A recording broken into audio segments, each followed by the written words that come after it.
दोस्तों नमस्कार। आशा है कि आप अच्छे होंगे।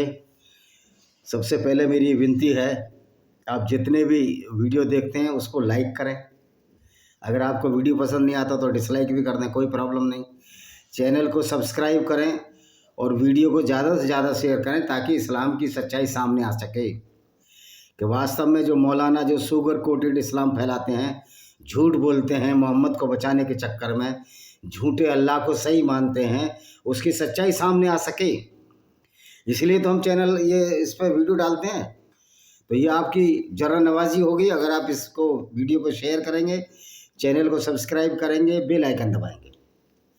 वैसे भी मेरा मूल उद्देश्य से यूट्यूब से पैसे कमाना नहीं है। तो मैंने कुछ किताबें लिखी हैं।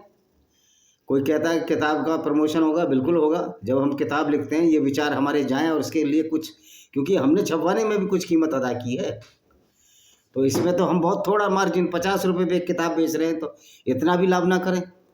ये तो गोलगप्पे वाले और समोसे वाले हमारे भैया भी कर लेते हैं और उनको भी करना चाहिए, उनका भी हक है कमाने खाने का।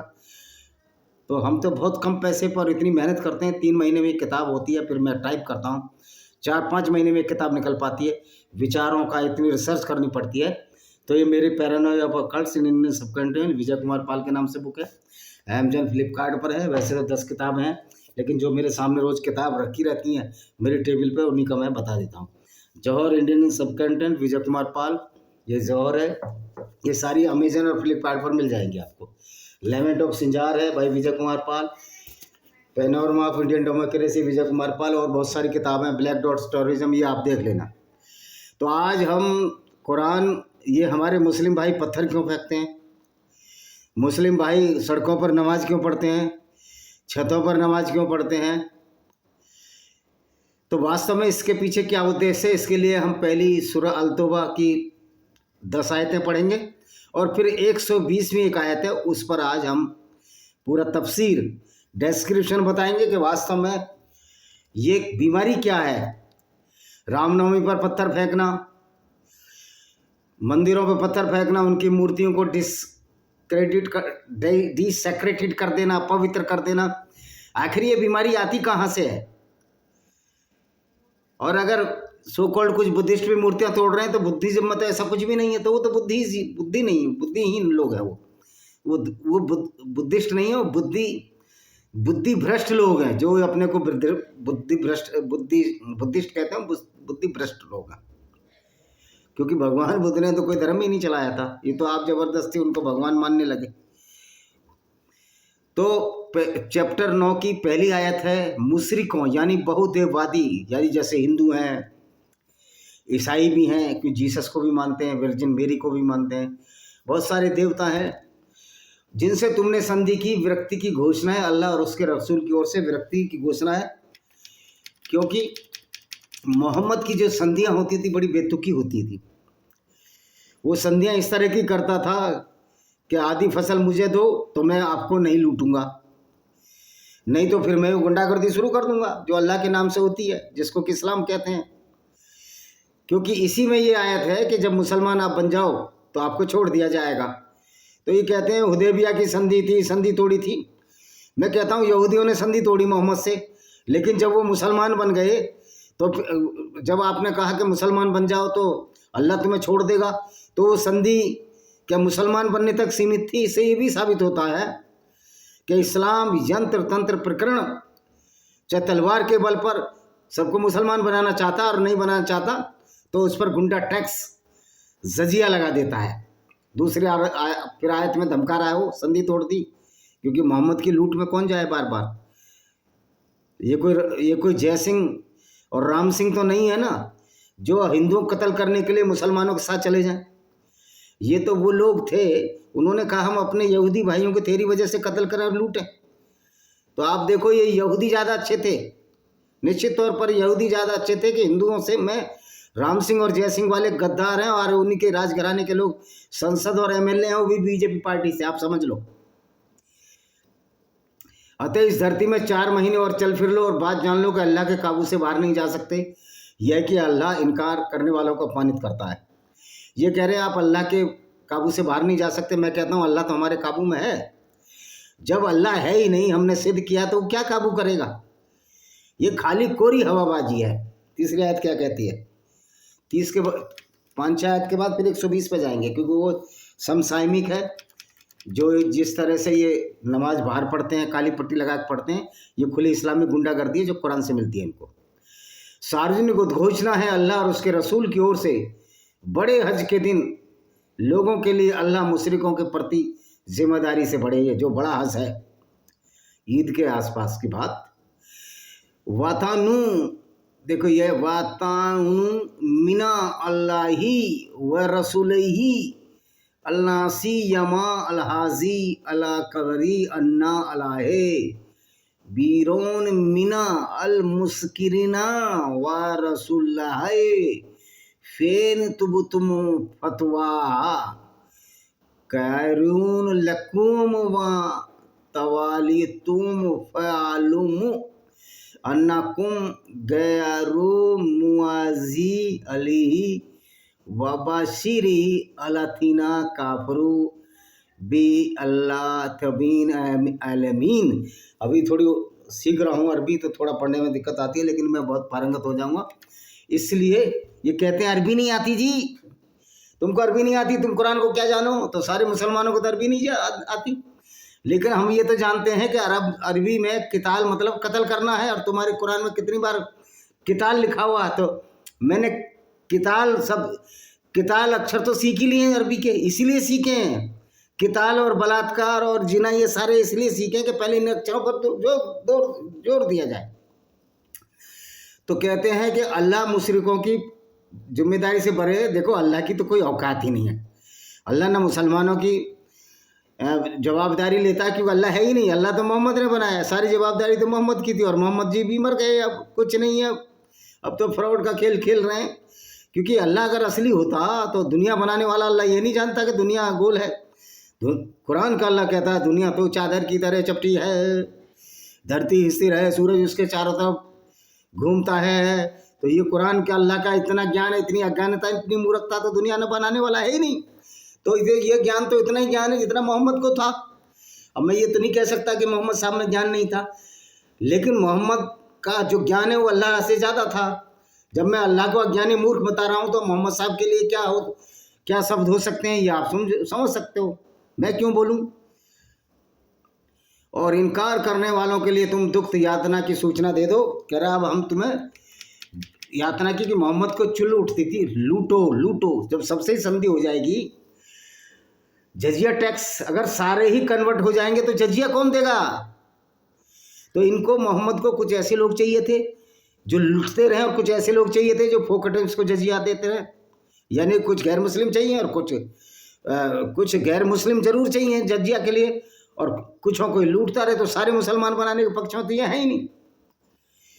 जब सारे मुसलमान बन जाएंगे जजिया कौन देगा? फिर आपस में लूट मार करेंगे, क्योंकि मोहम्मद ने तो इनको जो खून लगा दिया था लूट मार का। जो यहूदी कबीलों को मोहम्मद खुद लूटा करते थे, औरतों को लूटा करते थे, जो आज तक की प्रथा चली आ रही है। सऊदी अरब ने जब डंडा पड़ा है यूनाइटेड नेशन का, तब इसने सेक्स स्लेव खत्म किए। और आज भी अरबी लोग जो फिलीपींस की नौकरानी है उनको सेक्स स्लेव मानकर उनके साथ गंदगियां फैलाते हैं। क्योंकि अरब जहाँ से इस्लाम चला, अरब के लोग अब अच्छे हो गए होंगे, मैं नहीं मानता, लेकिन इस्लाम की आड़ में जो औरतों का शोषण हुआ इस मोहम्मद की वजह से हुआ। तो मोहम्मद सबसे बड़ा दोषी है। इस सारी गुंडागर्दी जो आज गैर मुस्लिमों के खिलाफ कर रही है, इसमें इनके प्यारे रसूलुल्लाह सल्लल्लाहु अलैहि वसल्लम मोहम्मद बिन अब्दुल्लाह बहुत बड़े दोषी हैं। एक झूठी और फरेब वाली आइडियोलॉजी फैलाकर एक पूरी कौम को हिंसक बना दिया, और जो गैर मुस्लिमों का यंत्र तंत्र सब कत्ल करने के लिए आमादा है। असली और उससे अगली आयत सुना देता हूँ, 5वीं आयत बड़ी खतरनाक आयत। फतहा इन सलाखा अल सुरहु अल हुरमु फकातु अल मुस्किरान हायतु। फकातु माने कत्ल करना, हयातु वजा मुदिहुम वकातुहुम जहाँ वहसरुम वकालुम लहुम कुल्ला मरसदीन फकतलु फैन तबु वकमहु अल सलाता वातबहु अल जकता फकीलुहु सबली हम इन्ना अल्लाह गफरीन रहीमीन, गफूर, गफूर है, माफ करने वाला है, सर्वज्ञानी है, रहीम है, क्षमाशील है। गफूर माने क्षमाशील, रहीमीन माने दयावान। इसमें कौन सी बात है? फिर ये बोलते हैं जब हराम के प्रति महीने बीत जाए, जब बोले ये जो रमजान चल रहा है ख़त्म हो जाए, तो मुशरिकों को जहाँ पाओ कत्ल करो, उन्हें पकड़ो, उन्हें घेरो और हर घात की जगह उनकी ताक में बैठो। फिर यदि वो तौबा कर ले, नमाज कायम करें, ज़कात दे तो उनका मार्ग छोड़ दो। निश्चय ही अल्लाह बड़ा क्षमाशील दयावान है। तो अल्लाह कब जब क्षमाशील दयावान है कि जब वो मुसलमान बन जाओ, नमाज पढ़ लो, चैरिटी दे दो जिसको ज़कात कहते हैं। तो आप समझ सकते हो कि ये अल्लाह और ये इस्लाम का पैगंबर किस तरह से लोगों को कत्ल करने की बात कहते हैं। फिर कहते हैं कि ये इस्लाम तलवार के डर से नहीं फैला। तुम्हें ज़कात तो मिलने वाली नहीं है, तुम्हें घंटा मिलेगा बाबा जी का। अब हम सीधे अच्छा ये और ये बात कहते हैं अच्छा वो बाद में बताऊंगा। अब मैं 120 पे चलता हूँ सीधी। ये बड़ी गोल गोल जलेबियाँ जो मौलाना बनाते हैं, इनकी पूरी पोल खोलना हमारा उद्देश्य है और हम खोलते रहेंगे इनकी पोलें, क्योंकि इस तरह की आयतें कुरान में लाई गई और किसी तरह से धार्मिक किताब तो लगती ही नहीं। कभी कभी तो ऐसा लगता है मैं पोर्नोग्राफी की बुक पढ़ रहा हूँ, जो कुक शास्त्र पढ़ रहा हूँ। कभी कभी लगता है कि मैं क्रिमिनोलॉजी किसी डाकू की कथा पढ़ रहा हूँ या किसी लुटेरे की कहानी पढ़ रहा हूँ। मेरे तो समझ में नहीं आती कि ये कुरान क्या है, क्रिमिनोलॉजी है या कुछ और है।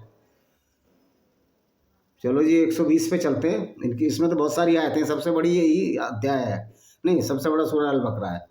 इसकी 120 में देखते हैं पहले। हम अभी तो 71 पे पहुँचे यार। जिससे साबित हो जाएगा कि पत्थर क्यों फेंकते हैं, नमाज क्यों सड़कों पर चलते हैं। ये सारी की सारी जो उद्दंडता है मोहम्मद साहब की दी हुई है। अब मैं कहूँगा गुंडागर्दी, तो आप कहोगे गुंडागर्दी, तो उद्दंडता क्या है? उद्दंडता वो है कि जो समाज में विद्रोह पैदा करे और समाज में अपनी मूर्खता प्रदर्शित करना, दूसरों को दुख देना ही उद्दंडता है। जिसकी वजह से दूसरों का नींद और चैन हराम हो जाए, उसको वही उद्दंडता है। और ऐसी उद्दंडता इस्लाम की बुनियादी जड़ है, इस्लाम की बुनियादी शिक्षा है। जो भाई कहते हैं कि नबी की सुन्नत पर चलो, मैं उनको कहना चाहता हूँ कि नबी की सुन्नत यही है क्या? इसमें उर्दू में भी लिखा हुआ, अरबी में भी लिखा हुआ। पहले अरबी पढ़ लेते हैं भाई, धीरे धीरे पढ़ेंगे भाई। अरबी तेज नहीं आती हमको, अभी तो सीख रहे हैं।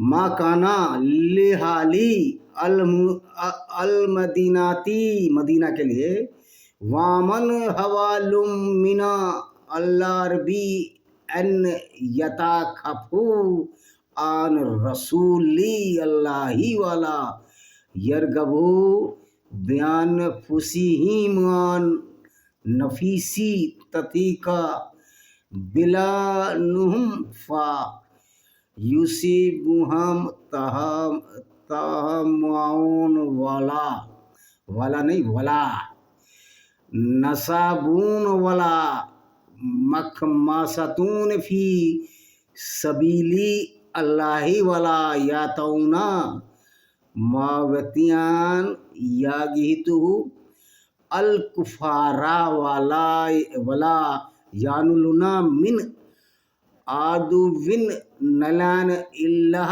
कुतिबा लहुम बी आमुलुम सही सलीहुन इन्ना अल्लाह ला यूदियो अजरा अल मुसरीना।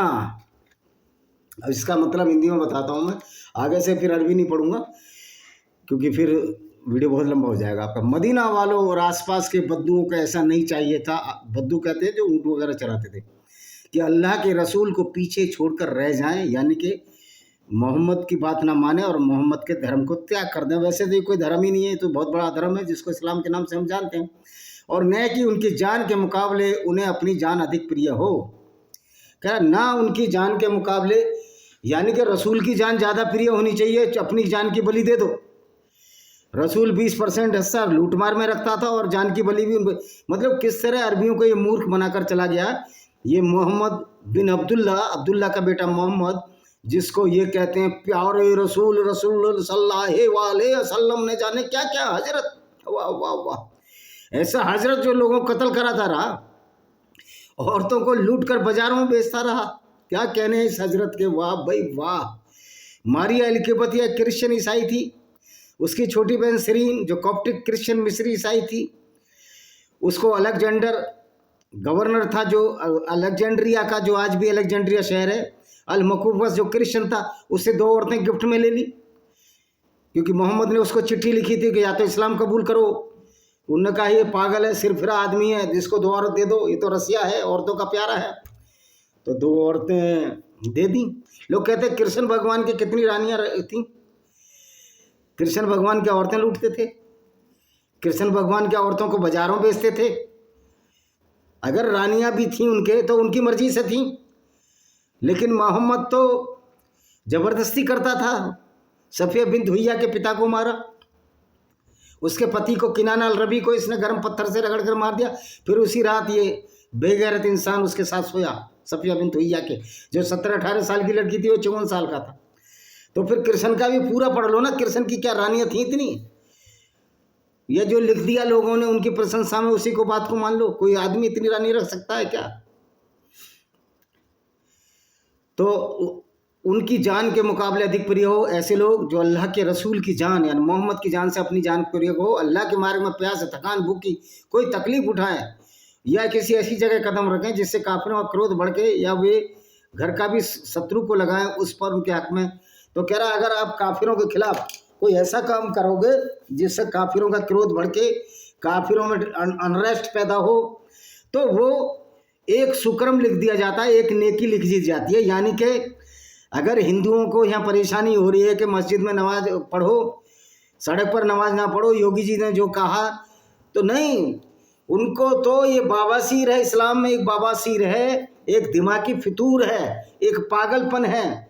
वैसे भी अनिवार्य रूप से मतलब अनअवॉइडेबल सर्कमस्टांसिस हैं। अगर आप मुसलमान हो, इस्लाम पर चलते हो, तो आपको मेंटल बीमारी तो है, आप जहनी मरीज तो हो। इस जहनी आपको मरीज बनाने में सबसे बड़ा हाथ तो कुरान का है, जो कि कोरोना वायरस से भी खतरनाक है। चूँकि कुरान अल्लाह तो फैब्रिकेटेड है, तो कुरान तो मोहम्मद ने लिखी, मोहम्मद ने लिखवाई। और किस पे लिखी? ऊँट की हड्डियों पर, चमड़े पर और लक्कर और ताम पत्र और काय पर हाथ से लिखे जाते थे प्रिंट। तो भाई वो हड्डियाँ किधर हैं? वो चमड़े के पत्र किधर हैं जिस पर कुरान लिखी जाती है? तो ये कुरान का बहुत बड़ा फ्रॉड है। ये किसी और वीडियो में बताऊंगा कि कुरान को किस तरह 8वीं शताब्दी में और कठोर बनाया गया, और ये कोई असली कुरान नहीं है। तो इसलिए मैं कहता हूँ कि कुरान पैगंबर अल्लाह का कोई पैगाम भी नहीं है। अल्लाह को तो हम साबित कर चुके हैं कि कोई अल्लाह वल्लाह नहीं था। ये मोहम्मद और उसके बाद जो अब्बासी खलीफा आए करीब 1 सेंचुरी बाद, ये उनका सारा खेल था। क्योंकि अब्बासी खलीफाओं को एक बेस मिला था मोहम्मद का द्वारा बनाया हुआ, जिसको कि इन्होंने रसूल कहते हैं, जो दूसरों को लूटने और काटने का एक बेस मिल गया था। और इनको अरब में मजा आने लगा था, ये शक्तिशाली हो गए थे मुसलमान, इस्लाम उरोज पर था, यानी कि अपने उन्नति के शिखर पर था। लेकिन फिर इसका विरोध किया गया, और आज जो सबसे बड़ा विरोध हो रहा है, इस्लाम तलवार से नहीं ख़त्म होगा, इस्लाम ख़त्म होगा यूट्यूब से, इस्लाम ख़त्म होगा सोशल मीडिया से। और उन मूर्ख आरएसएस वालों को कहना चाहता हूं कि जो इस्लाम को नहीं पढ़ते, जो मुस्लिम राष्ट्रीय मंच बना रखे हैं, मैंने तो अब जाना ही छोड़ दिया, 3-4 महीने से जा रहा और जाऊंगा नहीं। उन मूर्खों से कहना चाहता हूं आप कुरान पढ़ो, और जो मुस्लिम राष्ट्रीय मंच इसने बनाया है मुगल भागवत ने, और कभी कभी मोदी जी भी मोहद्दीन कल कौन सा नाम लिया था मैंने, नजुमुद्दीन, नरेंद्र से नजुमुद्दीन है ना, नरुद्दीन और दानियल मोदी हो जाते हैं। इनसे भी मेरी वो है, और अमित शाह से भी थोड़ा कुरान को भी पढ़ लो, ये सत्ता तो चली भी जाएगी। आप किसी को धमकाओगे पुलिस के डर से, अगली बार मोदी जी को चुनाव में बनारस में हरा दिया जाएगा, इस बात से गुमान न रखना। या तो लड़ेंगे ही नहीं तो अच्छी बात है, नहीं अगर ये ऐसी कार्रवाइयाँ करेंगे तो निश्चित तौर पर रहेंगे। मैं एक हिंदू हूँ और मेरा भी वोट बैंक है भाई, मैं तो सभी हिंदुओं को कहूँगा कि ऐसे मोदी को देने का क्या फ़ायदा, जो 48 करोड़ तो रुपया उसको दे दिया। लेकिन हम हिंदुओं की एक कमी है कि हम दूसरी पार्टी खड़ा नहीं कर पा रहे। जब तक कंपटीशन नहीं होगा बीजेपी सुधरने वाली नहीं है। ये हालांकि पॉलिटिकल बात मैं करता नहीं, लेकिन ये हिंदुओं को समझ लेनी चाहिए। तो इसमें कहा गया है कि एक सुकर्म लिख दिया जाता है, यानी कि एक गुंडागर्दी करो। फिर दोबारा सुना रहा हूँ, मदीना वालों और पास के बद्दुओं को ऐसा नहीं चाहिए था कि अल्लाह के रसूल को छोड़कर पीछे रह जाएं, और न कि उनकी जान के मुकाबले उन्हें अपनी जान प्रिय हो, क्योंकि अल्लाह के मार्ग में प्यास और थकान या भूख की कोई भी तकलीफ उठाए, या किसी ऐसी जगह पर कदम पड़े जब काफिर हों। उस समय काफिर यहूदी और ईसाई थे, हिंदू तो थे नहीं। या वे जो भी चरका वे शत्रु को लगाएं, यानी किसी जुगत से उसको दुख कर रहे हैं, उनका क्रोध बढ़ के तो एक शुक्रम लिख दिया जाता है, इसलिए नमाज ये पढ़ी जाती है। तो ये जो मूर्खता सिखाई है, ये उद्दंड लोगों का समूह है जिसको आज इस्लाम के नाम से जानते हैं। इस तरह की मूर्खता इनको सिखा के चला गया ये मोहम्मद, और फिर इसको ये पैगंबर मानते हैं। भाई ऐसा पैगंबर होता है जो ऐसी ऐसी घटिया बातें बताए लोगों को। पैगंबर को एक आदर्श होना चाहिए, लेकिन यहाँ पैगंबर कह रहा है, क्योंकि कुरान तो अल्लाह की नहीं है, ये मोहम्मद की और मोहम्मद के बाद अब्बासियों की है। कह रहे जितना भी आप परेशान करोगे गैर मुस्लिमों को, भारत में हिंदुओं का नाम तो नहीं लिया कहीं भी, नाम तो सिर्फ 2 ही यहूदी और ईसाइयों का लिया है, क्योंकि मोहम्मद के आसपास वही रहते थे।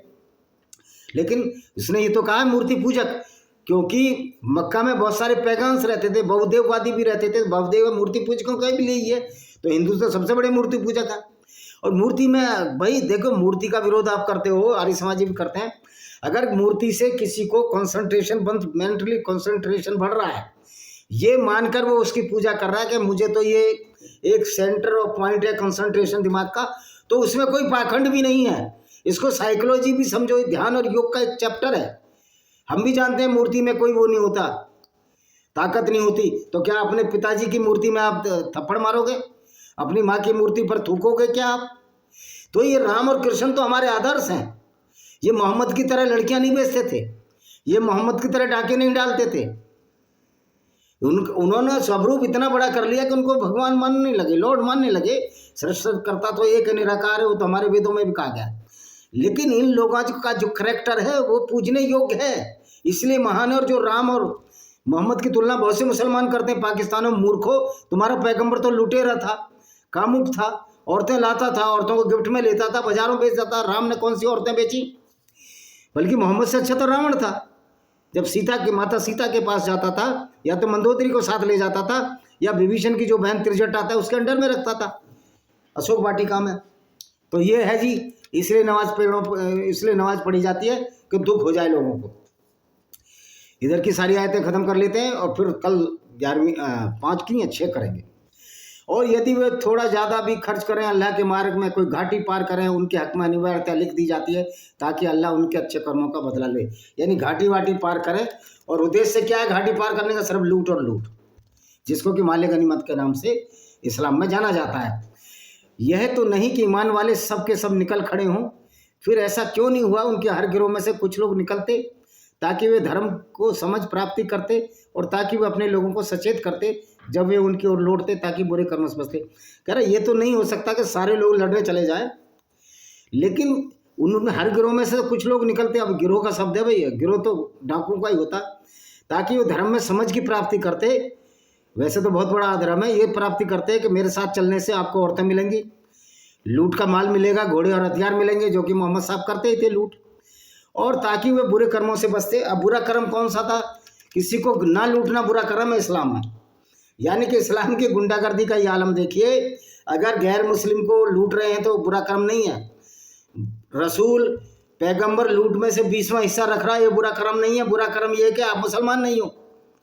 तो भाई मुसलमान ना होना ही सबसे अच्छा कर्म है, क्योंकि आज की परिभाषा में तो साबित हो सका है मुसलमान होना और कुरान पर विश्वास रखना ही सबसे बुरा कर्म है। और इसी की वजह से आज मुसलमानों को सीधे तौर पर आतंकवादी कहा जाता है, क्योंकि ये कहना ये इस्लामिक आतंकवाद है। भाई अगर कोई भी मुसलमान इस्लाम पर चलता है, उसकी शिक्षाओं पर चलता है, और वैसे कार्य भी करता है, उनको एग्जीक्यूट भी करता है, यानी को लूटता है, गैर मुस्लिमों का कत्ल करता है, यही तो सच्चे मुसलमान है। जैसे अबू बकर अल-बगदादी, तालिबान सच्चा मुसलमान, और जिन्होंने कन्हैया लाल को कत्ल किया वही तो सच्चे मुसलमान है। क्योंकि मुसलमान होने का मतलब यह है कि गैर मुस्लिमों को कत्ल करना, उनकी औरतों को लूट कर बाजारों में बेच देना, और जितने भी गंदे काम है वो सब अल्लाह के नाम पर करना, और फिर पैगंबर को, मोहम्मद को रसूल मानना। क्योंकि यहाँ भी तो दलाली है ना, अल्लाह के पास आप पहुँच ही नहीं सकते, आप रसूल को ना मानो। ये देखो, अल्लाह को आप कुछ भी कह लो, तू कह लो, मोहम्मद को तू कह तो इनके पजामे में आग लग जाती है। दूसरी बात है, अब कब तक डरोगे यार? डर ही खत्म हो गया है, अब तो जीत हमारी है। इस्लाम हारेगा, जरूर हारेगा, और तुम्हारा हिंसा अल्लाह की ऐसी की तैसी, इस्लाम हारेगा, क्योंकि इस तरह की गुंडागर्दी अब कोई झेल नहीं सकता। अगली आयत, जब भी कोई सूरा अवतरित की गई तो उनमें से कुछ लोग कहते हैं इसने तुम में से किसके ईमान को बढ़ाया? हाँ, जो लोग ईमान लाए उनको ईमान को बढ़ाया। कह रहे जिन लोगों ने ईमान लाया, यानी जो लोग मूर्ख थे, जो ईमान थे धरती चपटी है, पहाड़ ऊपर से गाड़ दिए हैं, वो लोग आनंद मना रहे हैं। काय का आनंद मना रहे हैं भैया? अपनी मूर्खता का आनंद मना रहे हैं, जो आज तक चल रहा है और ये खत्म ही नहीं होने वाला। जब तक ये कुरान को मानते रहेंगे, ये मूर्खता का आनंद मनाते रहेंगे, जोश और खरोश से मनाते रहेंगे, अपनी जिंदगियां बर्बाद करते रहेंगे, धरती को चपटी मानते रहेंगे, चादर की तरह फैली मानते रहेंगे, धरती को स्थिर मानते रहेंगे और सूरज को उसके चारों तरफ घूमता मानते रहेंगे। क्या यार संसार रचा इस मोहम्मद बिन अब्दुल्ला ने, जिसको कि हजरत मानते हैं। वाह यार, किस तरह विचारों के साथ हमारे मुस्लिम भाइयों के साथ जो प्रैंक हुआ इस्लाम के नाम से, इससे बड़ा धोखेबाजी दुनिया में कोई मिसाल नहीं है। और ऐसा रसूल जो काफिले भी लूटता हो, औरतों को भी लूटता हो, उनको बाजारों में बेच देता हो, ऐसी भी मिसाल दुनिया में नहीं है। और तुलना करने चले राम से, कृष्ण से। अरे भाई, कुछ तो शर्म है नहीं है? कुछ शर्म हया है यार? झूठ का पैमाना इतना क्यों बढ़ रहा है? मान लिया कुरान तुम्हारी झूठी किताब है, तुम झूठ को सच करने में और झूठ क्यों बोलते हो? 126 आयत, क्या वे नहीं देखते प्रत्येक वर्ष 1 या 2 बार आजमाइश में डाले जाते हैं, फिर भी न तौबा करते न चेतते हैं। आजमाइश क्या आती कि रमजान महीने बदल देते थे यहूदी, कहते थे हम तो नहीं मानते। जब कोई सूरा अवतरित होती है तो परस्पर एक दूसरे को देखने लगते हैं, तुम्हें कोई देख तो नहीं रहा, फिर पलट जाते हैं। वो सूरा उस समय मूर्ख लोग थे, जो पैगंबर उस जमाने में, आज के ज़माने में होता तो पैगंबर अब तक तो जेल में सड़ रहे होते, पैगंबर साहब और उसके सारे साथी। क्योंकि पैगंबर की सुन्नत पर चलने वाले, नबी की सुन्नत पर चलने वालों से जेलें भरी पड़ी हैं पूरी दुनिया में, और जगह जगह वाट लग रही है इन लोगों की।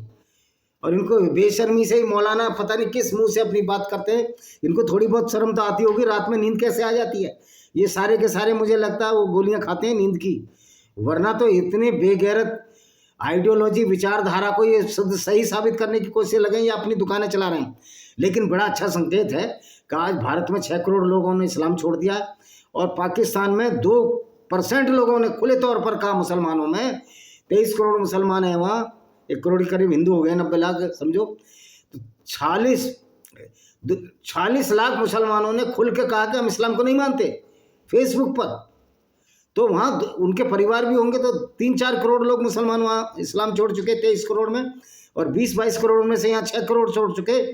तो तुम्हारी तो संख्या ही घट गई है, जो कि तुम्हारा अल्लाह कहता था संख्या बढ़ाओ हम जीतेंगे। अब तो तुम, अल्लाह तो साबित हो गया अल्लाह तो कुछ है ही नहीं, अल्लाह तो नल्ला है। नल्ला मतलब नहीं है, नल्ले पो नहीं है, जाओ, अल्लाह नहीं है। 128 में आयत पढ़ते हैं, इसको पीछे का सारा खत्म कर देंगे कल, फिर अगली। तुम्हारे पास तुम्ही से एक रसूल आ गया है, तुम्हारा मुश्किल में पड़ना उनके लिए ऐस है, वह तुम्हारे लिए लालायित है, मौनी के प्रति अत्यंत करना में भाव रखता है। ये जो रसूल है मोहम्मद, ये बड़ा ही अच्छा भाव रखता है, गैर मुसलमानों के खिलाफ नहीं रखता, सिर्फ मुसलमानों के खिलाफ। क्योंकि इस्लाम एक गिरोहबंदी है, इसमें गैर मुस्लिमों के लिए कोई दया की बात नहीं। मैं चैलेंज देता हूँ, एक भी आयत ऐसी बताओ, एक भी ऐसा गुण बताओ जो गैर मुसलमानों के लिए हो। भाई रहीम है, दयालु है, तो तुम्हारे लिए है, हमारा तो कातिल है अल्लाह। हालांकि अल्लाह को मैं नहीं मानता कि अल्लाह है ही नहीं। मोहम्मद की आयतें तो हमारे लिए कातिल हैं, कुरान तो हमारे लिए कुरान तो हमको कत्ल करने का आदेश देती है, कुरान तो हमारी औरतों को लूटने का आदेश देती है। ये तुम्हारी कुरान की आयतों में लिखा है। फिर भाई मैं तुम्हारे कुरान को क्यों मानूं, क्यों तुम्हारे पैगंबर को मानूं? वो मूर्ख ही होगा जो गैर मुस्लिम पैगंबर को सम्मान देगा, क्योंकि सम्मान लायक ही नहीं है। पैगंबर का जो आयत है कुरान की, वो तो हमारी हत्यारी आयत है, वो तो खून बहाने की बात करती हैं, वो तो हमारी औरतों को लूट कर उनको बाजारों में बेचने की बात करती हैं, गैर मुस्लिम औरतों को सेक्स स्लेव बनाने की बात करती हैं। आखिरी आयत, और यदि वे मुंह मोड़े, ये 128 है, इसमें 129 आयत थी, 128 होनी चाहिए, 129 नहीं, 129 है। यदि वे मुंह मोड़े तो कह दो मेरे अल्लाह के लिए काफ़ी है, इसके अर्थ कोई पूज नहीं। वो पूजो यार तुम अल्लाह को, जो अल्लाह है ही नहीं, उसको पूज कर अपनी जिंदगियां खराब कर रहे हो। मैं कहता हूँ तुम्हारे कुरान में विज्ञान है, कहते हैं ना कुरान में तो बड़ी साइंस है, तो कोई साइंस लिख के आओ ना किताबों में। MSc जूलॉजी में मेरे साथ भी एक मुसलमान लड़का पढ़ता था BSc में, फजलुर रहमान। मैंने कहा तुम जो कुरान में लिखी वही साइंस लिखो, तो वो हंस देता था, कहता था यार सब मूर्खता वाली बात है, वो तो कभी नमाज पढ़ता भी नहीं था। कह रहा है ये सब फालतू बकवास है, आज की बात नहीं कर रहा हूँ, 30-40 साल पहले की बात कर रहा हूँ मैं। तो आप समझ सकते हो कि जब वही लोग इस्लाम छोड़ रहे हैं, उस जमाने में भी एक्स मुस्लिम थे लेकिन खुलकर सामने नहीं आते थे, क्योंकि मोहम्मद बहुत डरपोक और कायर इंसान था। उसने एक ऐसी आयत उतार दी, जो इस्लाम छोड़ेगा उसको कत्ल कर दिया जाएगा। अगर मेजोरिटी ऑफ लोग इस्लाम छोड़ दें तो इन मुसलमानों की औकात है? जो सच्चे मुसलमान हैं, जो गैर मुस्लिमों को कत्ल करने में विश्वास रखते हैं। कई मुसलमान कहते हैं नहीं, हम तो कत्ल करने में विश्वास नहीं रखते गैर मुस्लिमों को। ये तो 14 साल पुरानी बात था। तो किताब तो हमेशा के लिए है तुम्हारी। अगर तुम गैर मुस्लिमों को कत्ल करने की बात नहीं करते, तुम अच्छे इंसान हो, लेकिन कुरान के हिसाब से और इस्लाम के हिसाब से तुम मुसलमान ही नहीं रहे हो, तुम खारिज हो चुके हो, क्योंकि तुम्हें तो दोस्ती नहीं रखनी मुसलमानों से। और मोदी जी, आपको भी दोस्ती नहीं रखनी मुसलमानों से, और मुसलमानों को हिंदुओं से नहीं रखनी, क्योंकि कुरान कहती है गैर मुस्लिम से दोस्ती नहीं रखनी। तो तुम्हें तो हिंदुओं से दोस्ती नहीं रखनी भारत में। मोदी जी, आप जबरदस्ती रख रहे हो, आप तो काफिर हो, आप तो जहन्नुम की आग में फिर भी चलेंगे। मोदी जी भी इस बात को अच्छी तरह जानते होंगे। लेकिन करें क्या? जब लोगों के दिमाग इतने ब्रेन वॉश हो जाए, इतना पागलपन आ जाए, जो धरती को चपटी मारने लगे हैं, धरती को स्थिर मारने लगे और सूरज को उसके चारों तरफ घुमाने लगे, ये तो अल्लाह की औकात नहीं, आज तक तो नहीं घुमा पाया। यानी अल्लाह झूठा है। अल्लाह झूठा है तो उसका पैगाम भी झूठा है, और जब उसका पैगाम भी झूठा है तो 14 साल के लिए था, तो कुरान में एक भी आयत नहीं है कि ये हमेशा के लिए नहीं है। कुरान तो हमेशा के लिए है, क्योंकि जब लूट में मजा आ रहा था तुमको, और उसके बाद अब्बासी फातमी जो भी इनके हुए, क्योंकि मजबूत थे। अब जब इस्लाम की तलवार मोहतरी हो गई है, इन पर उल्टा डंडा चलने लगा है, तो अब ये हाय हाय करते हैं, विक्टिम कार्ड करते हैं। हमास को तो तुमने ही जिताया था ना, फिलिस्तीनियों। अब तुम्हारा अल्लाह तुम्हें नहीं बचा रहा, क्योंकि हमास तो अल्लाह के ऑर्डर से काम कर रहा है ना सारे। तो तुम्हारा अल्लाह क्या सो गया? अल्लाह नपुंसक है, कमजोर है, अल्लाह है ही नहीं। अब क्यों कह रहे हो हमास भागो यहाँ से? तुमको ये काफिर ही बचाएंगे। बस ये है कि शर्त ये है कि इस गुंडागर्दी से बाहर निकलो, इस जहर से बाहर निकलो जिसको हम इस्लाम के नाम से जानते हैं, और ये काफिर ही दुनिया को बचाएंगे, अच्छे लोग ही दुनिया को बचाएंगे। इस्लाम का कोई व्यक्ति दुनिया को बचा नहीं सकता, क्योंकि इस्लाम तो दुनिया को बर्बाद करने के पैदा हुआ। इस्लाम तो मानता ही नहीं कि दूसरे जो गैर मुस्लिम है वो कोई इंसान है, उनको तो गंदा नजस मानता है। तो ये आज का चैप्टर था भाई। कल बताएंगे फिर सूरह अल तौबा की आयतों के बारे में। आज आपको पता लग गया क्यों सड़कों पर नमाज पढ़ी जाती है मुसलमान भाइयों द्वारा, ये जिससे कि गैर मुस्लिम परेशान हो। याद रखो, चैप्टर 9 का 120 आयत हमेशा याद रखो। ये किसी मुसलमान को बता दो तुम इसलिए सड़क पर नमाज पढ़ते हो। इसी के साथ इस वीडियो को विराम देते हैं। वंदे मातरम, जय हिंद। आपका दिन शुभ हो।